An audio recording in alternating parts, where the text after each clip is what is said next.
આમ આદમી પાર્ટીના પ્રદેશ પ્રમુખ ઈશુદાન ગઢવીની અટકાયત થયા બાદ હવે આમ આદમી પાર્ટીના નેતાઓની પ્રતિક્રિયા આવવાની શરૂઆત થઈ છે, જેમાં આને લઈને ડેડિયાપાડાના ધારાસભ્ય ચૈતર વસાવાએ ગૃહમંત્રી હર્ષ સંઘવી પર નિશાનો સાધતા કહ્યું કે ગૃહમંત્રીના ઇશારે પોલીસ છે તે આમ આદમી પાર્ટીના નેતાઓ અને કાર્યકરો સામે ફરિયાદ કરવામાં લાગી ગઈ છે, ખોટા કેસો કરવામાં આવી રહ્યા છે, તેમની ધરપકડ કરવામાં આવી રહી છે।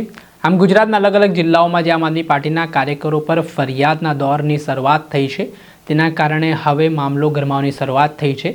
આજે સ્થાનિક સ્વરાજ્યની ચૂંટણીની પણ જાહેરાત થવાની છે, તે પહેલાં આ જે કાર્યવાહી કરવામાં આવી રહી છે તે મામલે ધારાસભ્ય ચૈતર વસાવાએ રોષ વ્યક્ત કર્યો છે અને કહ્યું કે ગુજરાતમાં એક સરખા પેટર્નથી એફઆઈઆર નોંધવામાં આવી રહી છે, જાણે કે ઉચ્ચ સ્તરીય લેવલથી આદેશ આપવામાં આવ્યા છે।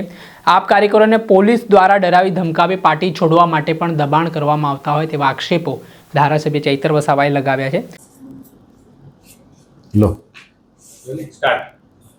મિત્રો, છેલ્લા 2-3 મહિનાથી અને એમાં ખાસ કરીને માર્ચ મહિનામાં ગુજરાતના અમારા 150 જેટલા નેતાઓ પર ગૃહમંત્રી હર્ષ સંઘવીના ઇશારા પર સેમ પેટર્નની એફઆઈઆરો થાય છે।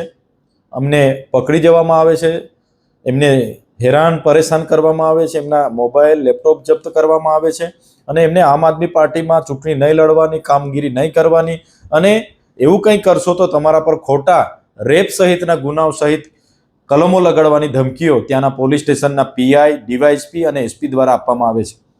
તમે જોયું હશે કે ગઈકાલે સાંજે 5 વાગે ખંભાળિયા ખાતેથી અમારા આમ આદમી પાર્ટીના કાર્યકરોને આ જ પ્રકારે પૂછપરછ કરવા માટે પોલીસ સ્ટેશને લઈ જવામાં આવ્યા। એમના મોબાઈલ, એમનું બધી સામગ્રી જપ્ત કરવામાં આવી, બાદમાં ખોટી એફઆઈઆર કરીને એ લોકોની કસ્ટડી લેવામાં આવી। ત્યારે આજે અમારા ત્યાંના સ્થાનિક અને અમારા ગુજરાતના પ્રદેશ પ્રમુખ ઈશુદાનભાઈ ગઢવી ત્યાં એમની મુલાકાત માટે ગયા અને એમને પૂછ્યું કે ભાઈ કોનો આદેશ છે? ત્યાંના પીઆઈએ કીધું કે દેવભૂમિ દ્વારકાના એસપીનો આદેશ છે। એસપીને પૂછ્યું કે કોનો આદેશ છે? તો ઉપરથી આદેશ આવ્યો છે ને આમ આદમી પાર્ટીના કાર્યકરો, નેતાઓને તાત્કાલિક અસરથી આ પ્રકારે પૂછપરછ માટે બોલાવવા, એમની મિલકત, એમની સંપત્તિ, એમની ગાડી, બધી જ માહિતી મેળવવાનો આદેશ છે।